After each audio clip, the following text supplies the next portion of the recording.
Hey guys, my name is Bob. Welcome to the channel. I am a professional software developer, and one of my hobbies in my spare time is working on some fun code projects. And this creature simulation that you see running is my most recent hobby project. And I've actually been working on this for a pretty long time, I'm not going to lie.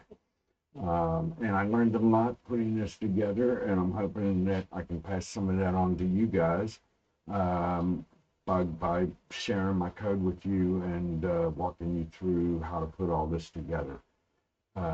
So this is, at this point, this is a pretty, I've got a lot of features in this simulation. Um, you see some info panels I have over on the left that are active right now. You can see some general data about the simulation that's running, how many simulations or how many generations we're in, how much time is left on this generation, how much food's on the field, things like that. Below that, you see that we're using Highcharts to keep track of our learning performance over time. So we're going to keep track of the average amount of food eaten um, over time here. And then we've also got a visualization of a neural network for one of the creatures. And we can see the creature right here. He's circled in yellow, dashed outline. That's the creature whose neural network is currently being visualized. And we can hit the N button to move to the next creature, or I think it might be Shift P to move to the previous creature. So we can move through our creatures like that. You can also see we've got some creatures dying here, which basically means they've run out of energy and can't move anymore. We've got food. The food basically looks like mushrooms. The red ones are poison mushrooms, so hopefully our creatures learn to eat the brown ones and keep enough in them so that they don't run out of energy and don't eat the red ones because that will deplete your energy. We've also got some water. Creatures need to drink some water every now and then to keep from dying of thirst.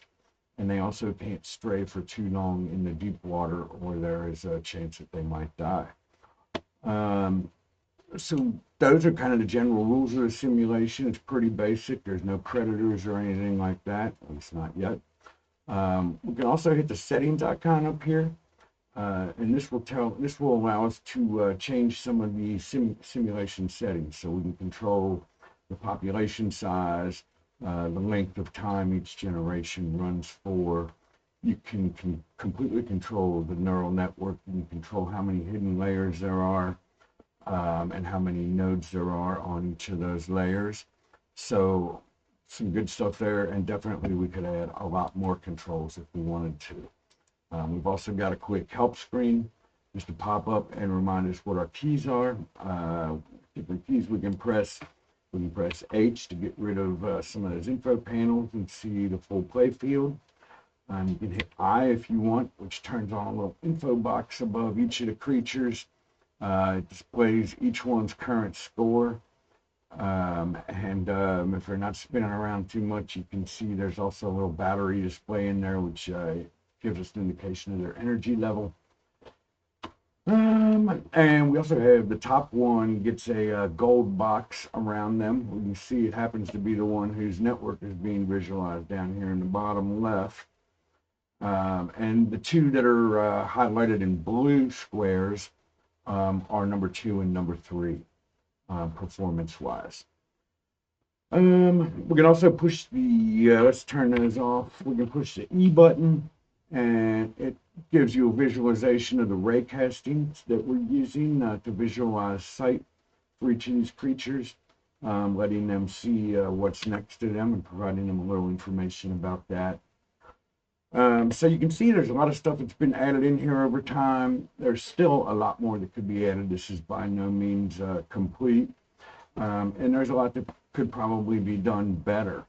Specifically, the tuning on here, I'm not super thrilled with the performance of how they're learning at the moment. So it's going to need a little bit more tweaking.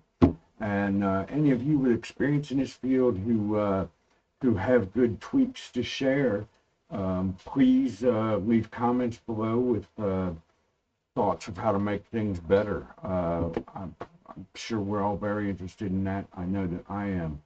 So that's it.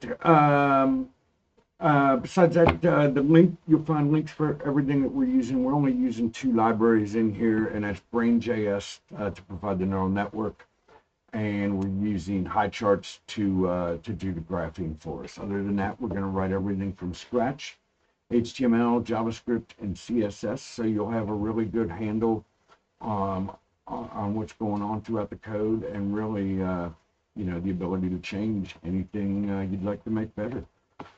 So links are included to those 2 libraries, brain.js and Highcharts, in the description. And there's also a link to my GitHub repository where you can download the entire source code for this project if you're too excited to wait for the tutorials to complete dropping, right? So those are all available. Images and everything are in there. So everything you need to reproduce is right there.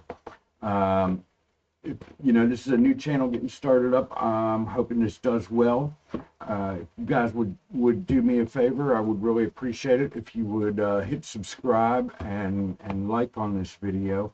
It would really help me out as I'm getting things started here. And if you really find this project useful, I'd really appreciate it. If anybody would be willing to buy me a coffee, that would be awesome. And in turn, you're welcome to use all of the source code or images or anything in this project for anything that you're doing on your own projects, commercial or otherwise. So, I would be very interested, any of you who do decide to use this as a base for your own projects, or a piece of your projects, I would be super interested to hear what you're doing with it. So please leave me comments. And that's it. We'll get started, and I'll see you in the next video.